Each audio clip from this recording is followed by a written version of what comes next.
What's going on, Metalheads? Thank you all for tuning in to this week's episode of the Metal Forge. My name is Mark Jackson. I am your host.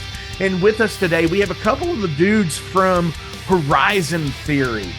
And so, you guys are a new band on my radar. I got the email from Shauna about the new single.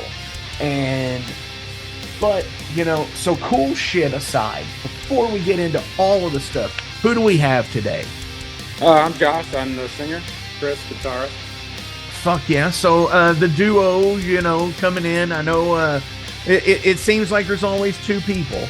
It's Gene and Paul. It's Lars and James. It's Miles and Mark.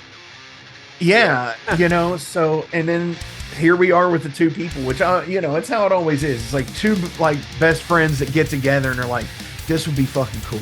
Yeah, right. Except I hate this guy. Yeah. Ah, come on. You can't hate this guy already. How are y'all doing? Good, man. Yeah. Good, pretty good. Just living life at the moment, man. On a little break right now, and just doing our thing. Definitely.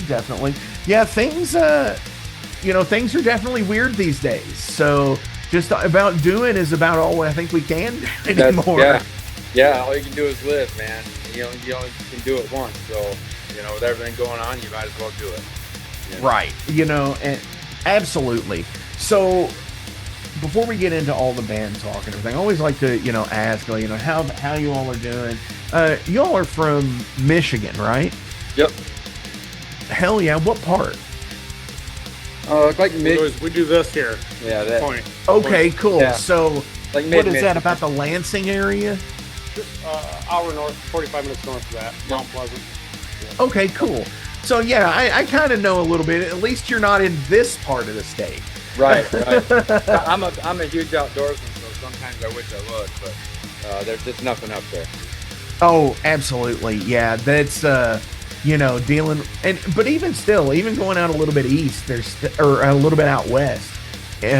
Going towards Chicago and stuff like that, there's still kind of not much out there sometimes. No, Michigan's pretty rural, I would say, for the most part. We got Grand Rapids, Lansing, and Detroit. Those are our biggest cities, and other than that, it's mostly country. Oh yeah. So because it's Michigan, I gotta bring it up. I mean, you go past the big compound out there, Ted Nugent's compound. Oh yeah. I've been by it a few times. Yeah, he owns like a whole fucking county or some shit, doesn't he? Yeah, I believe it's down around Jackson area, southern. Yeah, I know it's some fucking like 8,000 or 10,000 acres or some shit, and it's like, what in the fuck would you ever do with all of that land? Right. Like watching Yellowstone. Yeah. I hear stories a lot, growing up and stuff. You always hear stories like, there was a zebra striped Jeep going down the highway 131, had a flat tire. Buddy's dad pulls over to help the guy, and it's Ted Nugent. Yeah. So many stories of him being all over the state throughout the years. It's pretty cool. Absolutely. And getting started in like Motown and shit like that with Detroit with like Amboy Dukes, it's super cool shit. But anyways, we digress. And this is okay. So see, this is conversation based interviews now. So now you understand where I'm getting at, because whatever happens. So tell everybody about Horizon Theory in the Metal Forge. Like, where, give us the rundown. Where did you begin? What did you aspire to be? Yeah. So in 2021, basically, I decided to start this project with my friend Lewis, our bass player.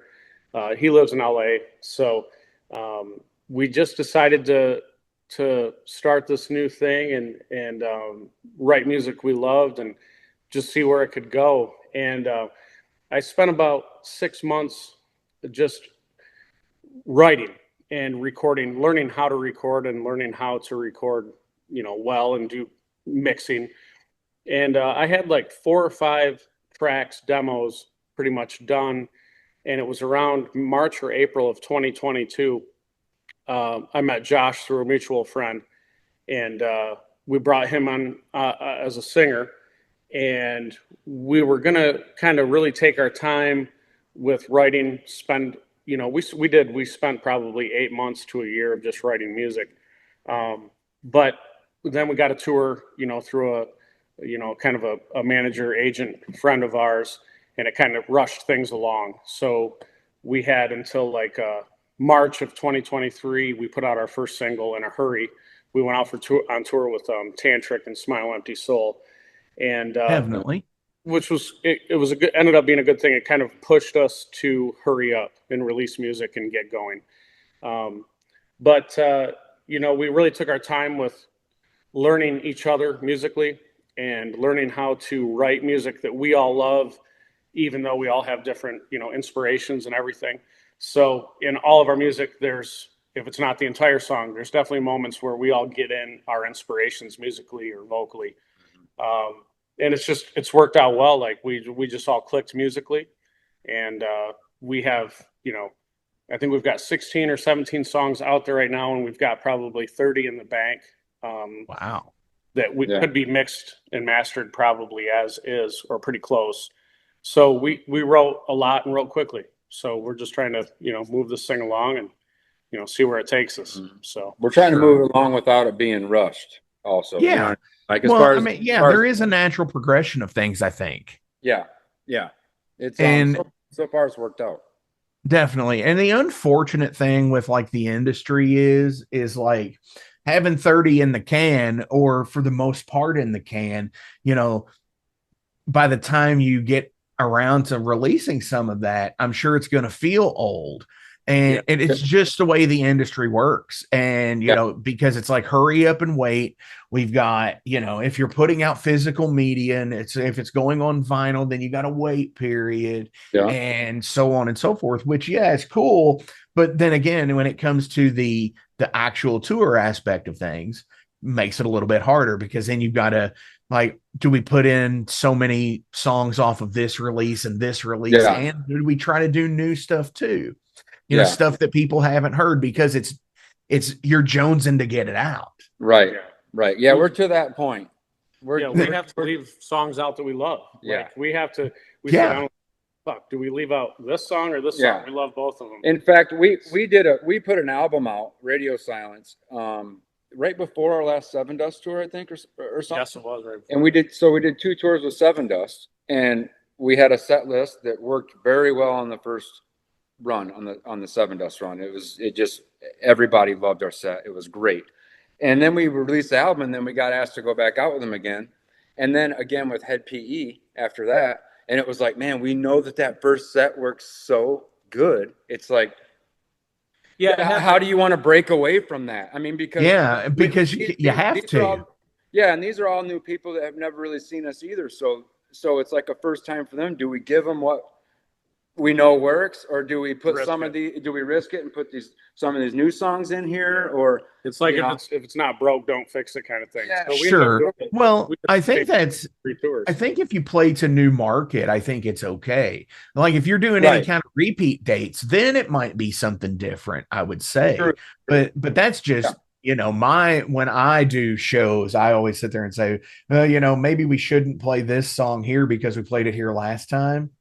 And or whatever the case may be.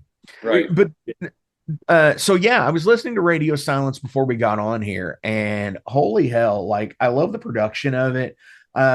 It honestly, like, so listening to this and Transcendence, the new single and everything, it was one of those deals where, so I'm old, okay?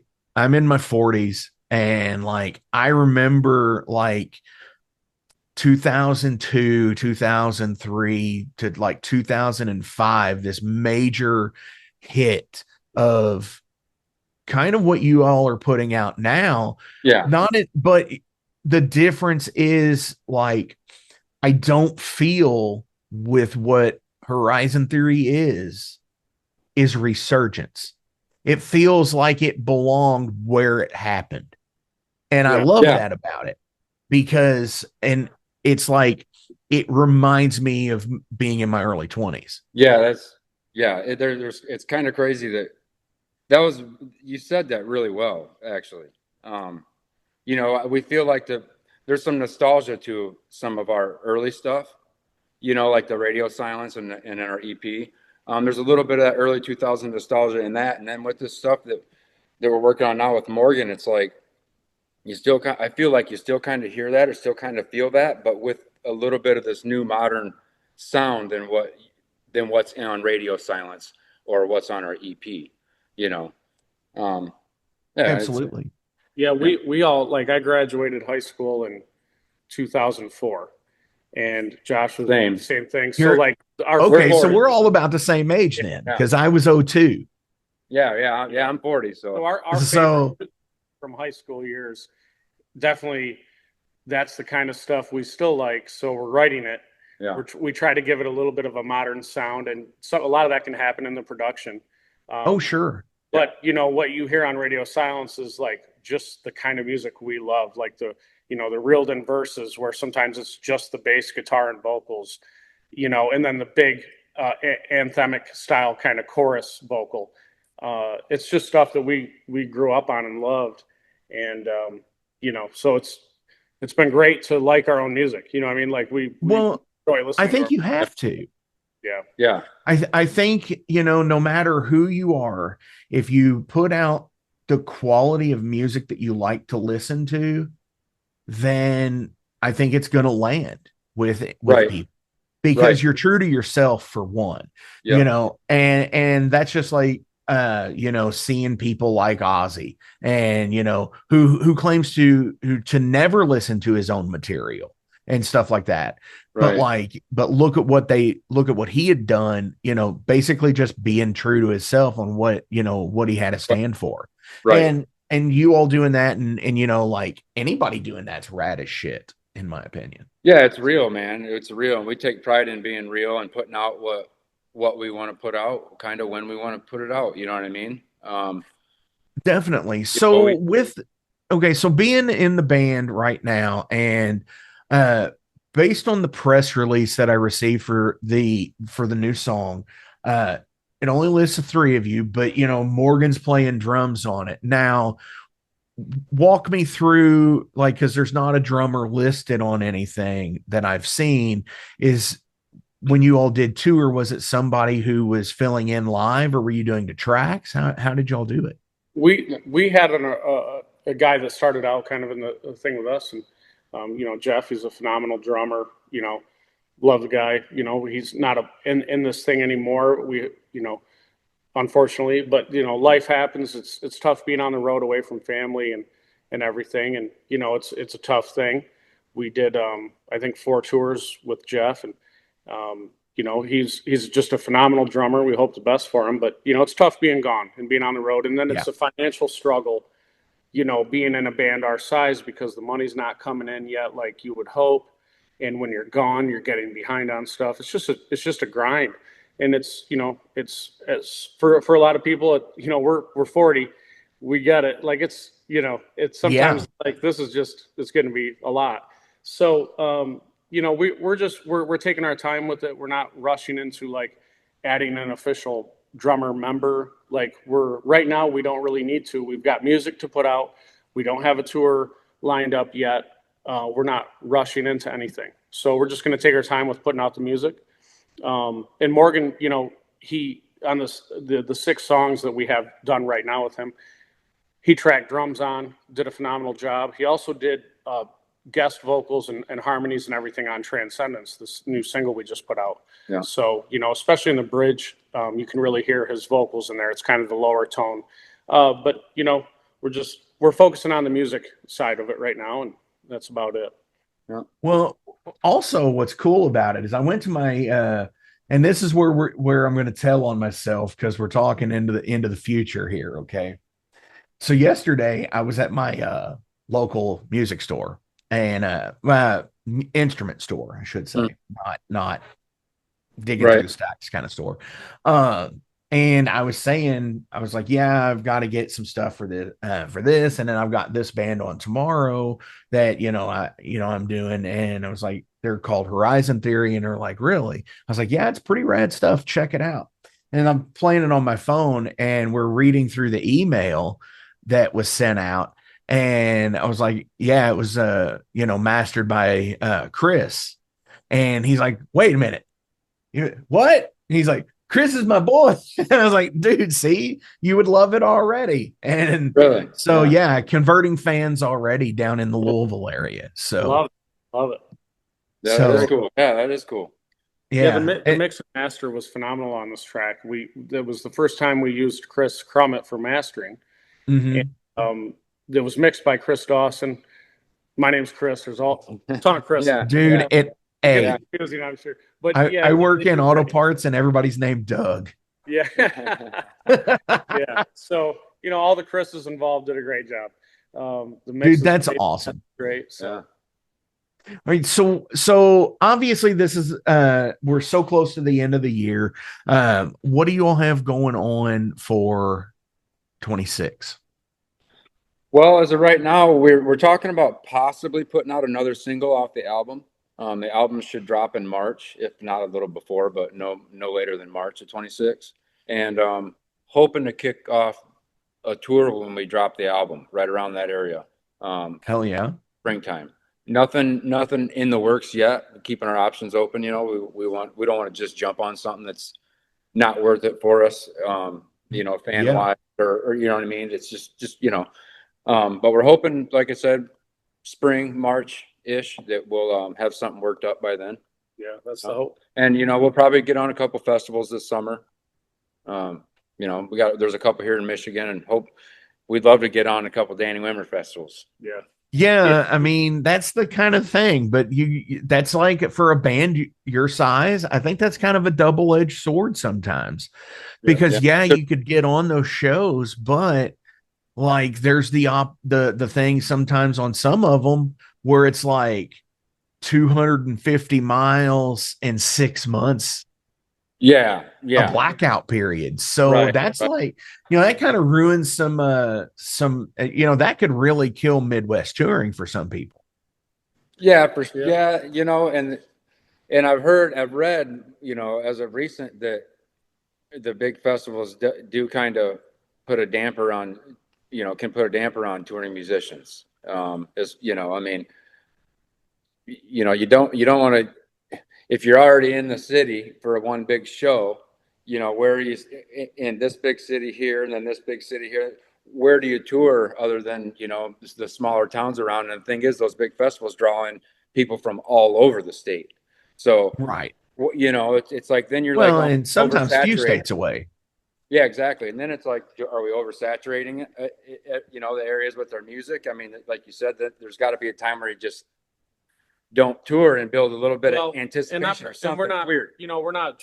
The thing with festivals too is it's not make or break for us if we do get on them. Yeah. Because when you go to one of a 4-day festival that has 75 bands, and you're the new guy playing at noon in the parking lot or a small side stage while it's not a main stage. It's like, funny that you say that when there's 75 bands, because this year in 25, Louder Than Life changed to 6 stages and 40 bands a day. Yeah, that's insane. That's a lot. I can't even imagine. That's 160 bands over 4 days. Yeah. Not to mention the previous weekend, he has another festival called Bourbon and Beyond that was 4 fucking days as well. And they ramped up their fucking people too. So it's like 300 fucking bands over 2 weeks. That's insane.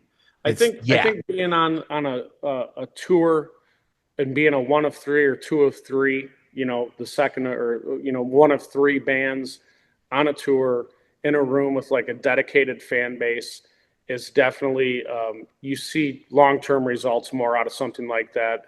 We did it was amazing. The couple Sevendust runs we did, and even we did a run with Head PE this summer. And, those sometimes even being in a smaller room with a smaller crowd turns into more diehard fans because they're just so happy you came out and played their small town somewhere and there's a few hundred people in the room. So then you have more, you get to interact with everybody at merch and meet more people.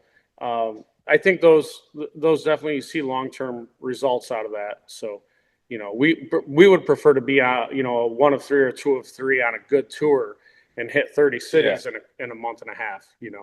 So it's funny. This is the second time you brought Head PE up. And what's so wild about this is I remember the first time I saw them. And it's funny because we're talking about the progression of things, about bands being on festivals and playing to the parking lot stage at noon.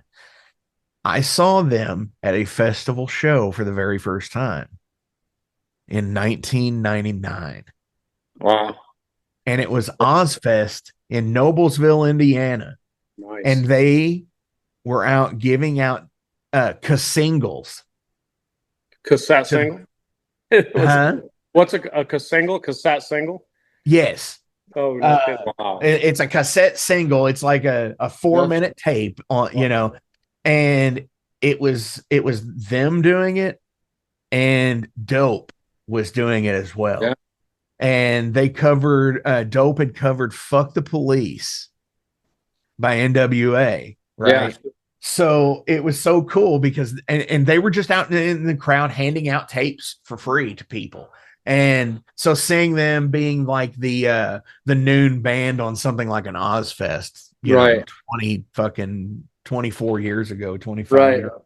Yeah, that's cool. That's what we're hoping that. And then here we are, you know, coming full circle to, you know, them and Sevendust, you know, inviting younger bands out on tour. And I think that's what the thing with metal that's lacking today in a lot of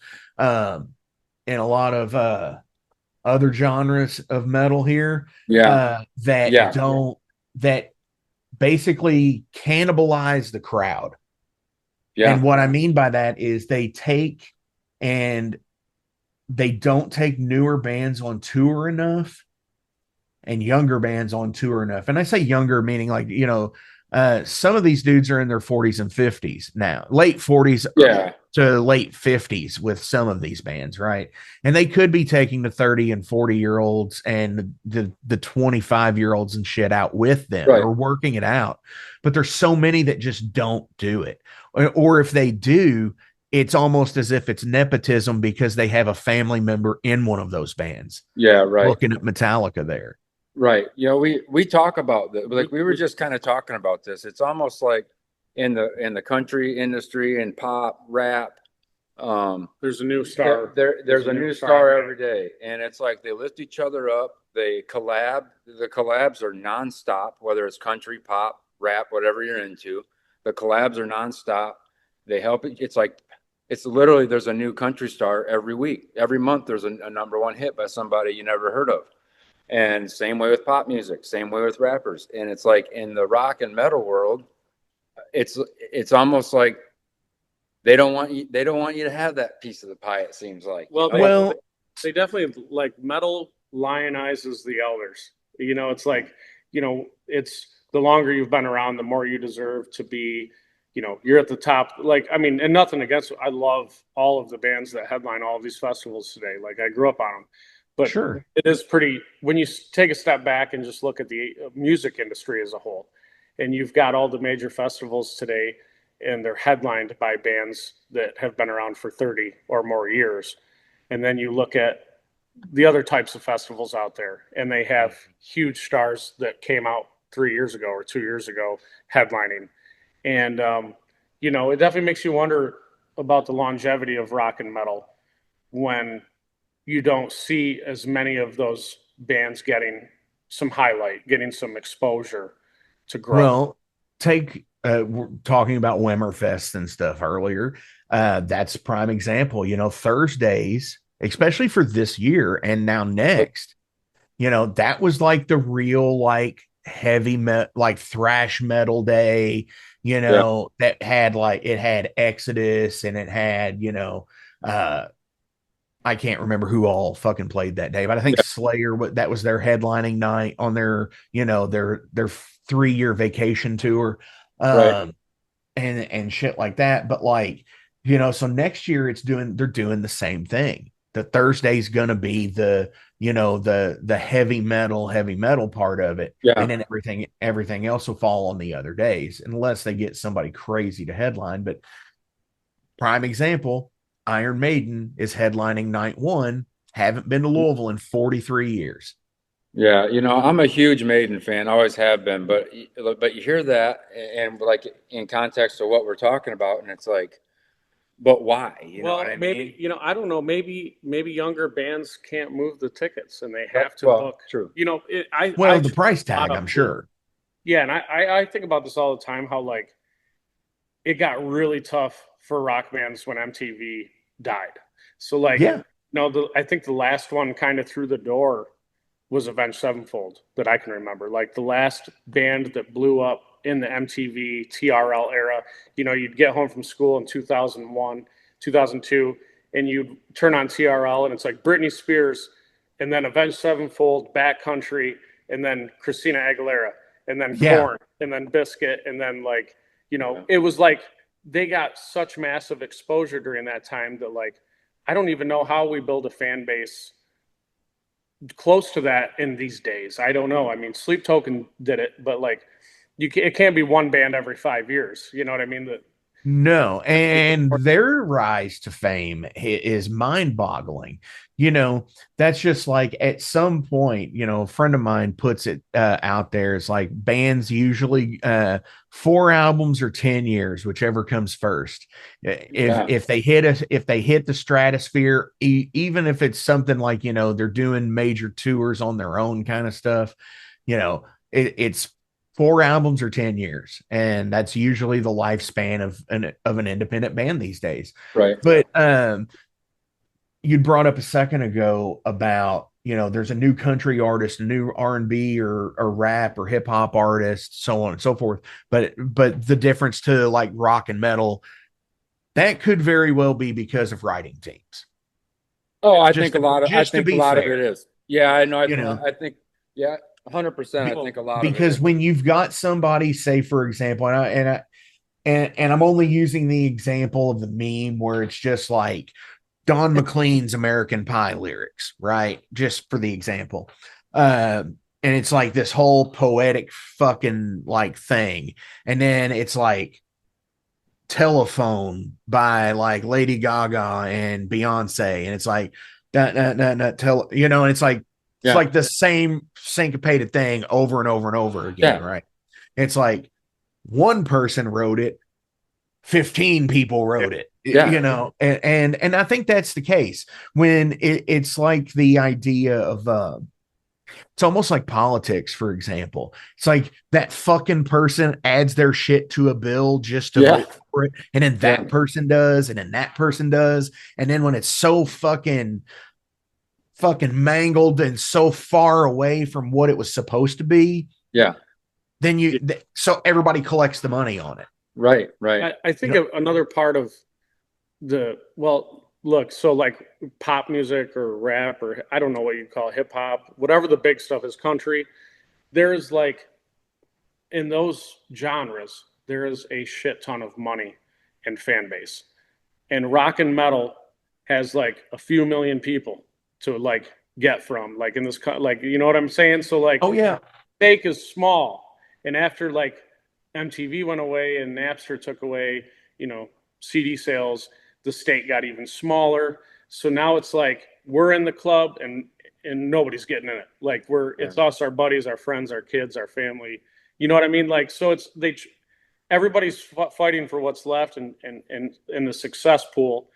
And it's harder to get in. It's really hard to get in this genre. I mean, it's very hard. It's like the only thing left is streams, and we all know what streams pay. Well, it's funny that you say that, because another meme that I saw here recently kind of plays light on it is saying, 25 years ago, we were suing teenagers for downloading the songs off of Napster. Now billionaires like Daniel Ek want to fucking pay you nothing for your fucking music. Yeah, it's crazy. Here's where your streams come from. Yeah. And see, my independent bands, your independent band, anybody's like fucking like independent band has to go through a medium to get their music on Spotify and Apple and all of this shit. And Apple and iTunes used to fucking be a free service 25 years ago, 20 years ago, fucking. But the thing that's happened since is now it's all paid services and people still have to buy everything, but they don't pass the fucking the money on to the artist. That's what it is. Yeah. And bands like Metallica and Bon Jovi and Taylor Swift and Garth Brooks, and because there's no Garth Brooks on Spotify, right?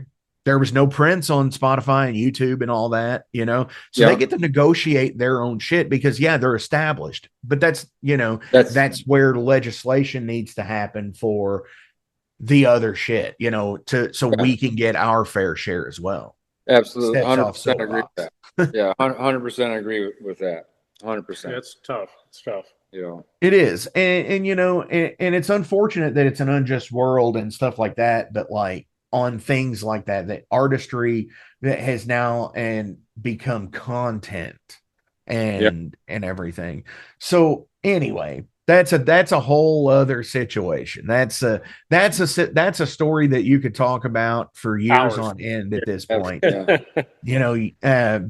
of it. And it's not any different now than it was, say, 60 or 70 years ago in the 50s and 60s, because they were doing the same thing to black artists then too, stealing from them and robbing them left and right. That's why Chuck Berry always demanded he got paid in cash first and would pull a gun on you if he needed to. Wow. Because he got fucked over so many times. Wow. Yeah. But I agree with the MTV thing. And you're right about, I think you're, Avenged was probably one of the last like TV grassroots band with music videos and stuff. But don't forget either, his Sinister's dad is a famous guitar player as well. Yeah, well, I mean, just as far as so he already had idea for the industry is what I mean. Yeah. I mean, since then, like it's, as far as arena bands, rock, like what's, what band since Avenged Sevenfold could go and sell out Ghost arena since, what I mean? Like there's a couple. Yeah. But even still, looking at a band like Ghost, like I just said, and their faux pas in like this era of metal and stuff like that, because like, they get that fucking the trendy bullshit, and it's like, what the fuck, and isn't that what everybody wants? Everybody wants to play the arena, but until your band plays the arena, there's no, like Black Album. Right. But no, so like even with like that, they have been around for years and they've only done this arena headlining tour like the last tour or two. That before that, like I saw them with Maiden back in like 2019 or 2017. Yeah, I think that's got to be that's the other thing is to like get to like for a band to get arena size now, somebody's got to be taking you out as an opener on those size shows. Sure. Because how else are you going to grow that size of a fan base? And, it would be awesome to see more, newer bands getting some of those opportunities. And a lot of it, I think, is usually, the label, a record label will keep their bands together. Like they'll put their two baby bands out opening for the large act they have, right? And they're out there. And so I think part of it is, the only way to really get those opportunities is probably to get on a label, to get it, to be a part of that group. That somebody will actually push your show. Yeah, the push your live show. And, that's kind of how it is these days. And it's wild and interesting to think about. But like, it's almost as if you can pretty much, but what I'm saying too is you can pretty much decide the type of career you want to try for, and that's it. I mean, if you're cool playing the 21 and up shows in the bars, hey, go for it. If you want to play, mid-sized theaters, shoot for that and fucking go for it. You know, it's all in the amount of work you want to put in and the drive that you have. And that's the way I've always seen it. Yeah, you're right. We've kind of talked about that too. You know, I mean, if we could get to the point where we're playing in front of 1,000 people every night consistently, you know, I'd be happy. I would be happy. But then I know I'm gonna want more. You know, like when I say I'm ready for a Danny Wimmer festival, the excitement of playing in front of so many people. You know, and knowing that, you know, we go up there and we're ourselves up on stage, we're real, and we go hard as fuck. And the reception of every set we've played as a band, damn near everywhere we've played since 2023, has just, every set has went over great. So I have confidence, and I just one time in front of 30K, I just got to do it. Pay me, don't pay me. You know what I mean? The biggest crowd I've ever played for, I've played for approximately 10,000 people. But it was at a mini marathon in Indianapolis, and they were all running. Oh no way! And they had bands set up about every like quarter mile, and we were one of those bands. So they all go through, and you had the walkers, and then the runners and all that. So yeah, and it was cool. It was one of those deals. It's like, hey, when you're young in your 20s and you get $150 from the city to do this, that's even better. Oh man. And all you can talk about to your buddies is there's going to be 10,000. There's going to be 10,000 people, but they're all running. Yeah. So everybody hears like 45 seconds of each as they come through. Yeah. But hey, it's cool anyways. It's a good story to tell. Sure.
So I'm going to switch over to Derailed. Derailed is a segment where we, this is pretty much the other half of the show where we talk about you guys as people. Obviously, we did mention the thing about, the album hopefully coming out around March, the tour, Kick Ass. That's going to be rad. So go see them in a town near you. And hopefully, yeah, you do get on a Wimmer show or something like that. And then, maybe if you are on Louder Than Life, I might be there. Who knows? Right on. Cool. Just depends on how expensive the tickets are. Right. Yeah, I feel that. Who is your idol and why? Ooh. Well, as far as musically or artist wise, growing up since I was in diapers, Ozzy was always my number one. I'm 40 now. This is way before the TV shows, way before everybody was big on the Ozzy thing. My dad was in bands. My uncle's been in bands. A lot of family members growing up, they did a lot of the hair stuff in the late 80s and early 90s. And so I was always drawn to ripping guitars and soaring vocals. And Ozzy was just like it for me for the longest part of my life. Now, I'm a big Miles Kennedy fan. Love his vocals. Love what he stands for. Same with Mark Tremonti. Just as far as being genuine people and what they stand for, morally and just, but I would have to say all time Ozzy for me. Hell yeah, man. Chris, what about you? It's a very tough question. Yeah.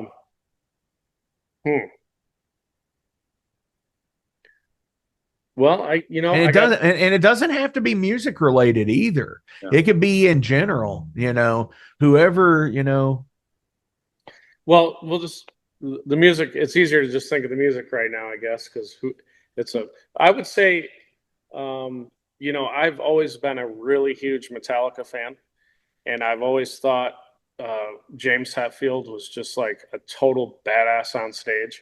He's just got like that thing. He plays, he looks like a badass. He plays, super tight, and there's never any, really, it's just always just heavy rock, like the guy rips, and he just kind of, to me, he just kind of like holds that like just hard rock persona. I've always been a fan of James Hetfield, and so I guess I would have to go with that. Understandable. Absolutely. And okay, so I got some follow-ups for both of you on this because you both picked some pretty badass people and especially in the metal and rock world and everything. So what's your favorite eras of James and what's your favorite era of Ozzy? My favorite era because like you got Ozzy, but like Black Sabbath Ozzy versus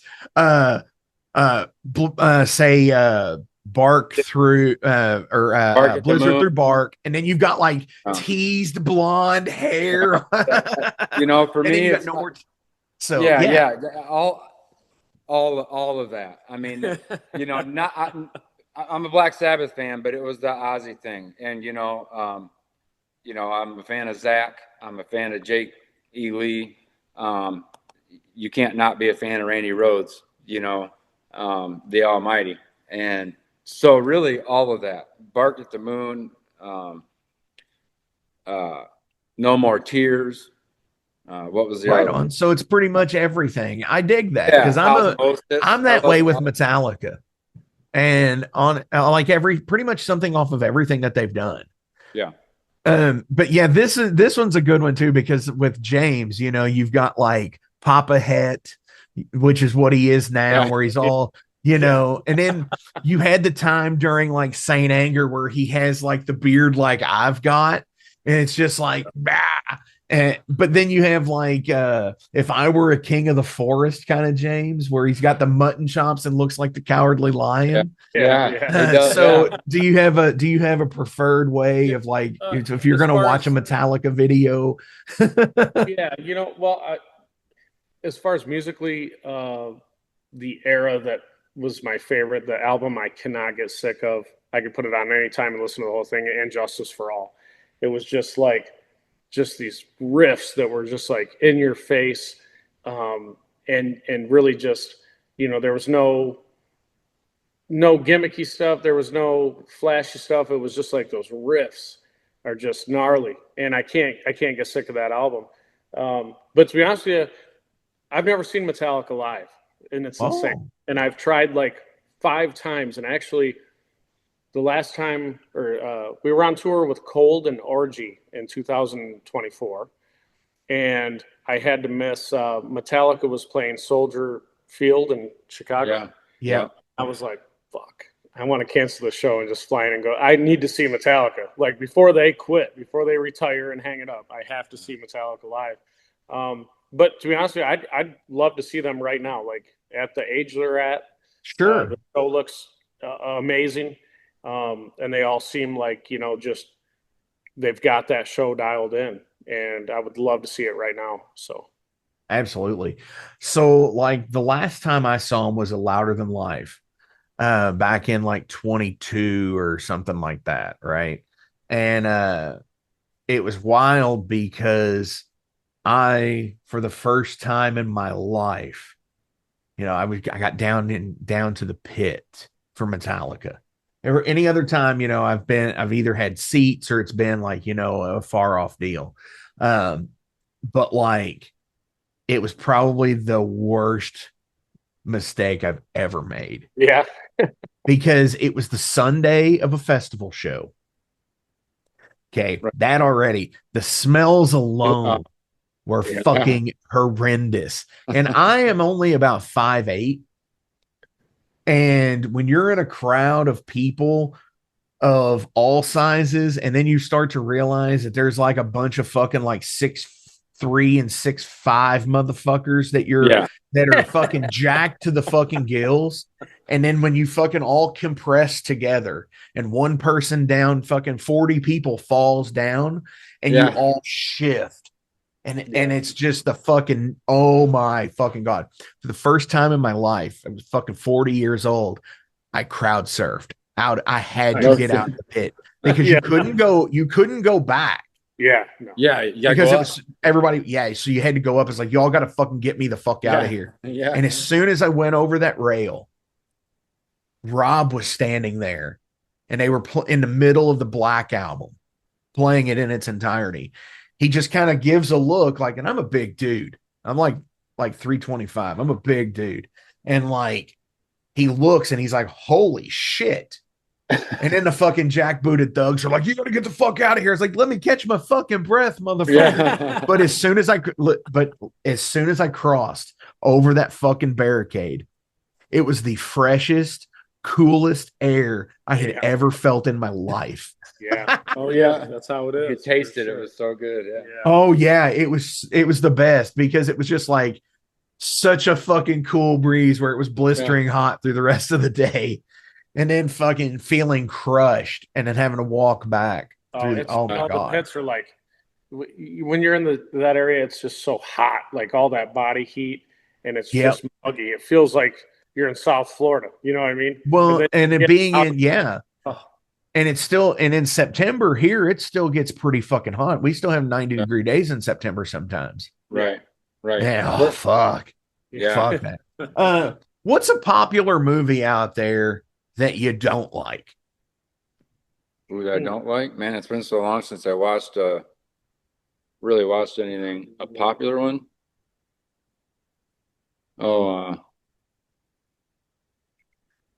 Man, I don't really know. Yeah, you know what? I feel like a lot of movies aren't the same anymore. They don't hit like they used to hit. I feel like everything's been written, and it's just being rewritten over and over with different characters. So it's hard for me to.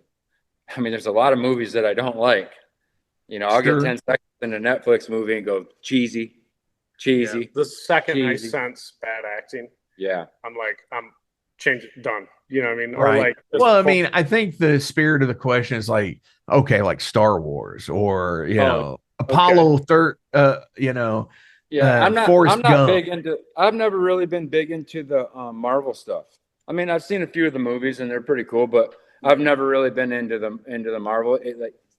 Like I won't probably ever watch another one, and I know they keep coming up with them, and they look cool, but it just you know, I just never really got on that bandwagon.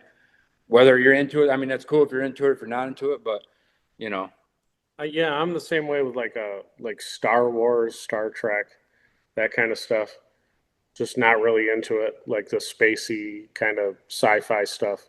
No, sure. Which is funny because we got our albums called Mission Control, Radio Silence, and Radio Silence. And, yeah, I mean, well, you know, it's just I like Star Wars. I'm just not super into it. So I get it. No, and you know, that's the cool thing about it, because like there are different things, you know, going through. So, you know, that everybody digs and doesn't dig, you know. For example, like I am not a big fan of like the Darren Aronofsky films, like things like Requiem for a Dream and Pi, and you know, those intentional we're gonna fuck with your mind films. Yeah. You know, that of psychological thrillers. Yeah, about the only one that I can tolerate is like The Wrestler.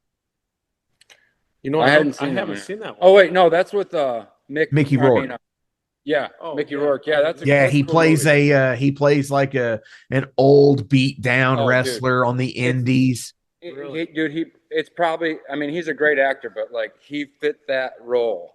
I mean, it was genius. You got to see that. I have not seen it yet. Yeah. Oh yeah, it's been out for a minute. If you could only ever eat one type of cheese for the rest of your life, what would it be? Extra sharp. I like what's it called? Gouda too. Ooh. I like Gouda cheese. We go to the farmer's market and we'll buy a $40 block of like 30-year-old cheese. Like the stinkier, the better for me. Okay. If it smells like fucking foot, dude, put it in my mouth. There's a headline. Hey, this isn't OnlyFans episodes. There's a caption for this interview. Yeah, I would have to say like a sharp cheddar, Gouda, maybe like a pimento cheese, anything good. Like I can't do, just like, shredded Parmesan. Like I have to have real cheese. The stuff they burn, the stuff they light on fire at Greek restaurants, whatever kind of cheese that is. I want to say you get with feta, bread, oil. Yeah, I'm not sure. They light it on fire. Maybe it's feta. Yeah, that's good stuff too. Yeah, it's real sharp tasting. Yeah. I like that. And one of my I've really like Munster and Havarti. Yeah, that stuff's good too. Yeah.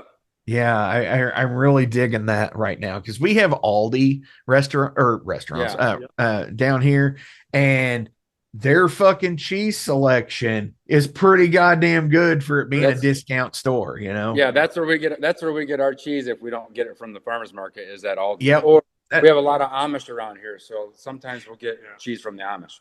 There you go. And they're making it themselves. Oh, it's good. It's fire. All legit. Yeah, it's fire, yeah. Hell yeah. When we say we're in the woods, we mean it. Like when we leave here tonight, there will be Amish buggies on the road with like horse and carriage. Yeah. Hell yeah. See, where I grew up, I grew up near Amish as well. And there's quite a few down here. So where are you at exactly? I am just over the bridge from Louisville, Kentucky, in Indiana. Oh, right on. Okay, yeah. So up closer to like Washington County and Scott County and Orange, there's a lot of Amish and a lot of central Indiana, like up in 317 around Indy and stuff like that. There's a lot of Mennonite communities. Yeah, I know Shipshewana pretty well. I'm sure you've probably heard of Shipshewana down there. Yeah, I was I'm originally from Elkhart, Indiana, northern Indiana, so we'd go down to Shipshe a lot, and it's all Amish, tons of Mennonite. Hell yeah. Yeah. Hell yeah. So I have one more question, but before we get to it, as always, links, they're listed below. So please give likes, shares, and follows. Go do all the things and all the stuff. Go buy merch, go see shows. That's how bands make it these days. As you heard a minute ago when we were talking about bands not taking, big echelon bands, not taking smaller bands on tour. That's how you can help these smaller bands that are on the Metal Forge out is, just fucking spreading the word, getting awareness out. So bands like Metallica will say, hey, we're going to take a chance on these guys. And they used to do that. with bands. You know, they would take out smaller bands all the fucking time. Yeah. But like, yeah. So anyway, I digress. Thank you guys so much. I appreciate the fuck out of y'all. Do you have anything else you would like to promote or anyone you'd like to shout out today? Oh man. Well, shout out to the Forge and all of our fans, everybody who's supporting us out there. We gain new fans every day. The ones we've met so far have been like family. They have our backs, everything we've done so far, and so we can't thank them enough. Yeah. And podcasts, radio, DJs, guys like you out here doing this, man, it's huge. It's huge for the industry. It's huge for upcoming bands. Without guys like you, we wouldn't have a stage. I mean, it'd make it a lot harder. Absolutely. So can't thank you enough for everything that you do. For sure. Definitely, dudes. I appreciate that. And thank you. And thanks, Shauna, again, for putting this out. She's been an awesome person, getting me awesome guests such as yourselves. Right. So my final question of the day is, obviously earlier this year, there was a point of contention. Did they go to space or did they not?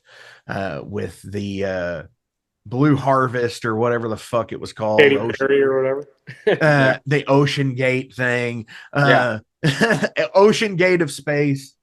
So with that, and now obviously with Jeff Bezos sending a shuttle to Mars, what do you ever think that in our lifetime, and we're in our 40s, mind you, that you will see any kind of space tourism? Personally, I think we will. I mean, I feel like technology and everything is moving so rapid now. It's like it took a while to get here, and then I feel like it just ramped up, especially in our lifetime. We've seen a lot. We've been through a lot of shit in 40 years, as far as economy and technology and everything. And I see it happening now. Do I see guys like us being able to afford to go? Yeah, that's the question. I don't. Right. Affordable, or maybe our children, their grandchildren, possibly, and that's if it's real. Some people think we live in a dome. So that's true. Yeah, I don't know, but I don't know. I mean, they're already taking trips up there, like you said. They're taking shuttle runs and stuff. So we'll see what happens. We don't have flying cars yet, and we were supposed to. So. That's that was one of the things I do remember of, like, what did you think the year 2000 would look like? Yeah. And that was me like in like 1989, like second grade or some shit. They're not going to let us have flying cars. That's the thing. Well, no. We probably could, but they don't want us to have that. Well, and it's funny because you sit there and you said the thing about wouldn't be able to afford it. Yeah. Normal people wouldn't. And that's very true. And the thing about that too is, and where it relates back to the music thing, and I don't mean to like, I don't want to bash on them, but it's kind of like the Metallica thing. If you look at the ticket prices versus the Danny Wimmer festival prices, and it's almost as if, the way inflation has really ramped up and how wages have not come up with it. It's really to the point where they've almost started pricing people out of going to shows. Oh, absolutely. Sure. I mean, they go, a lot of these people go to one show a year, and it's a Danny Wimmer festival, and they can see all their bands in one spot right for one huge price. And that's about all they can do. So then when you go, and I think it was like $600. Yeah. Oh yeah.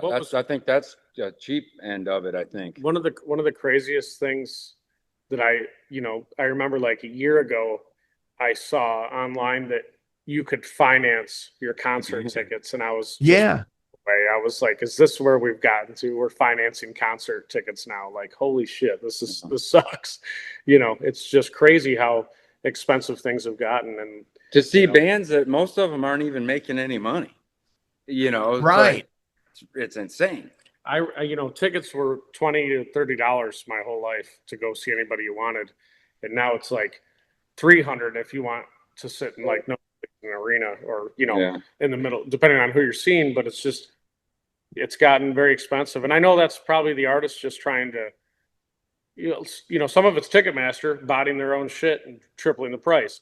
Some of it is trying to compensate for the lack of, record sales. There aren't any. Streaming doesn't pay much. The fuel and, your driver and your transportation for tour has quadrupled in the last 3 years. And everybody's just trying to figure out how to make it, so. Yeah, definitely. And until things change, like until you can get legislation changed and stuff like that, I mean, it's pretty much the way it's going to be, I think. And it's unfortunate, but anyway, that's another story for another time, as they say. Yeah. That we could spend years on that. Because it's been years and years. Dudes, seriously, like, I appreciate you all. Same. I really do. Josh, Chris, thank you so much. Thank you. On our way out today, Transcendence, right? Yeah. Fuck yeah. Yeah, absolutely. Here it comes. Thank you all. Thank you, buddy. Thanks.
Never try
Hey metalheads, you like tattoos? Of course you do. If you're in the Louisville, Kentucky area, come on over the bridge to Clarksville, Indiana, and get you some ink done at Ageless Art. If ink isn't your thing, they have a piercing studio as well. Visit agelessartclarksville.com to see some frequently asked questions, meet the staff. The shop is open Monday through Thursday, 12 to 8 p.m., Saturdays, 12 to 10 p.m., and Sundays, 12 to 6 p.m., all appointment-only spots. You can set up your appointments by phone at 812-283-1793 or email agelessarttattooandpiercing@gmail.com and someone will get you set up for your first or your next tattoo or piercing.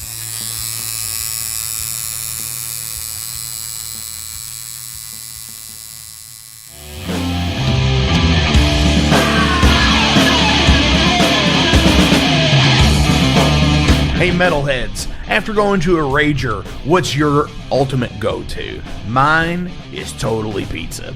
So when Overload is playing or I'm promoting the Metal Forge live showcases or the big goddamn metal show, I go to Pizza Donisi. Pizza Donisi is gourmet artisan pizza from right here in Louisville, Kentucky. It features things like the pizza of the month, the sandwiches, and also vegetarian and vegan options, which is so totally fucking cool for all of it's awesome pizza. You definitely want to go. Hey, and also from time to time they do cannolis. Oh, so fucking good.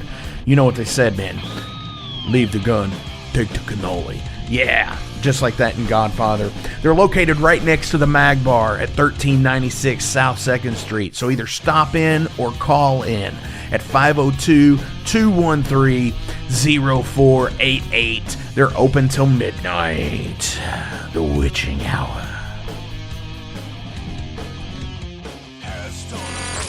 Heineken! Fuck that shit! Pabst Blue Ribbon!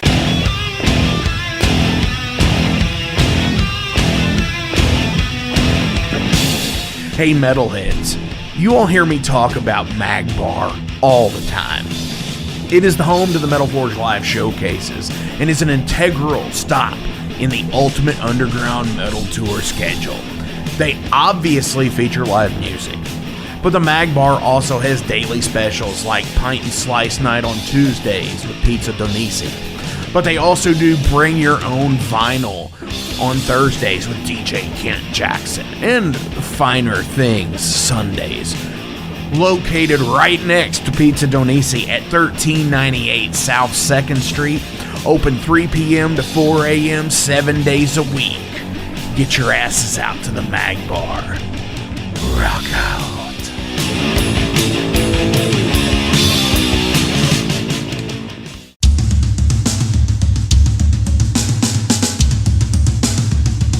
For 45 years in keeping Louisville weird, Electric Ladyland has been there for all your eccentricities. While they do offer the best smoking supplies out on the market today, there's a whole lot more to check out. From ashtrays and blacklight posters, to records, incense and burners, and items to stock your metaphysical supply. They're open from 10 to 10, 7 days a week. Located at 2325 Bardstown Road in Louisville, Kentucky, and at electricladyland420.com. Roll out.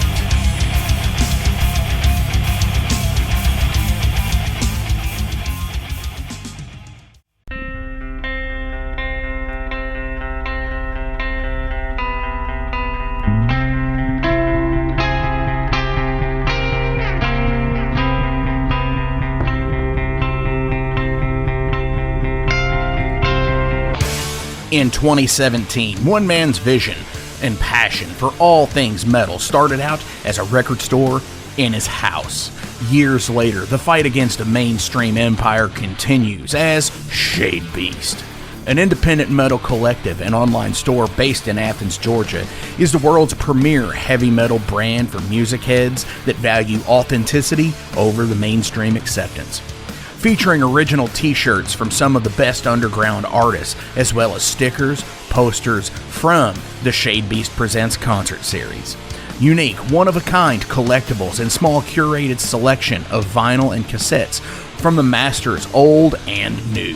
Visit shadebeast.com and enter promo code SithLord for free domestic shipping on your first order, whether you're a new customer or returning. And be sure to join the Shade Beast social groups on Facebook and the interwebs to keep up with the new release announcements and talk all things metal and Star Wars. You'll never find a more wretched hive of scum and filth.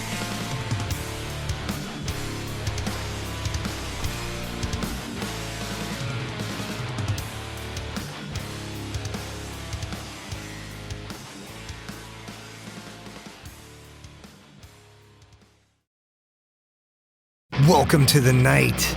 You think you know Night Demon?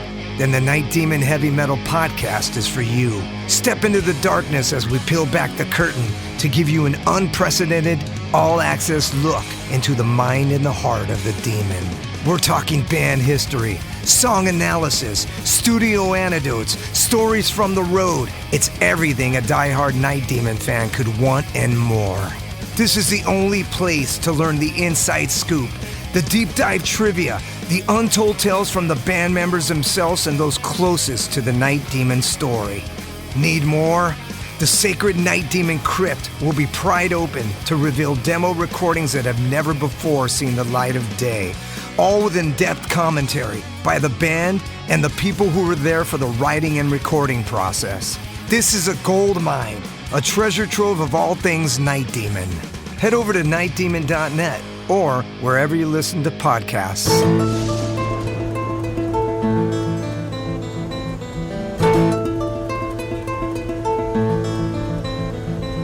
Since 2013, there has been a calling from the underground, from the graves of all those unholy, and they decided to make a zine to talk about all of this. Soul Grinder Zine! An independent metal zine to keep you informed on all things metal and horror from the underground. Available in both print and digital formats, they're bringing you the best interviews and reviews out there today. Not only do they do the zine, but they also do compilation CDs. Check them out at facebook.com/soulgrinder.zine and start your subscription now.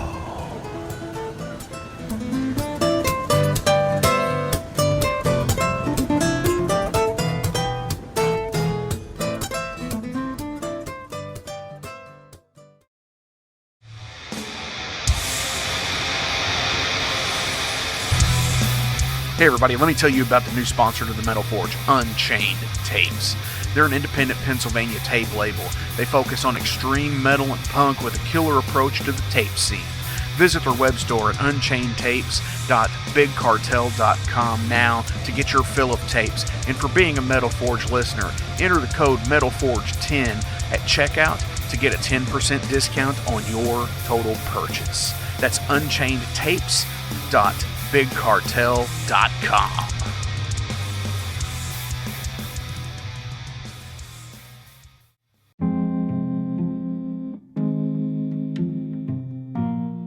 What's up, Metal Forge fans? This is Alan Bishop, the alchemist of Indiana's Black Forest and head distiller at Spirits of French Lick. Do you find yourself drawn to the unexplained, fascinated by the Fortean, or enchanted by the paranormal? If the things that go bump in the night resonate in your mind, then tune into my brand new podcast, If You Have Ghosts, You Have Everything. Featuring first-hand accounts, collected stories, interviews, history, and speculation related to all things not of this world. Available now on Anchor, Spotify, Google, Amazon, and more. Set back, relax, and remember, if you have ghosts, you have everything.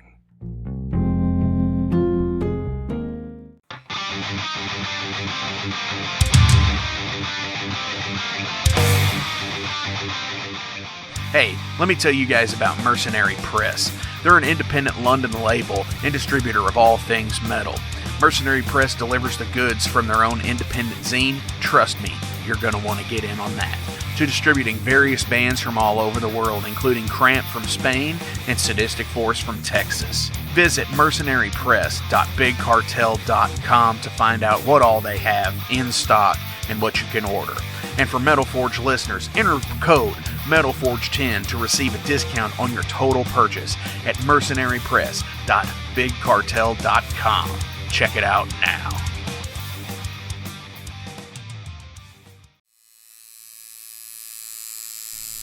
Hey Metalheads, it's with great pleasure I get to tell you guys about a new sponsor to the Metal Forge, Ageless Art, New Albany. After 20 years of owning and operating Ageless Art in Clarksville, Indiana, Phil Garrett had a vision for a new type of tattoo studio. Something that is clean and modern, sleek, refined, inviting. And he's done just that with Ageless Art in New Albany. You can find it at 2736 Charlestown Road, New Albany, Indiana, 47150. Business hours are Monday through Saturday, 11 a.m. to 7 p.m. Sundays are 12 to 6. All sessions are appointment only, so give them a call and go get you some new ink. Or if it's your first time, go get your first one, baby. In a broken wasteland, come to my fire and place your blood and steel upon my pyre.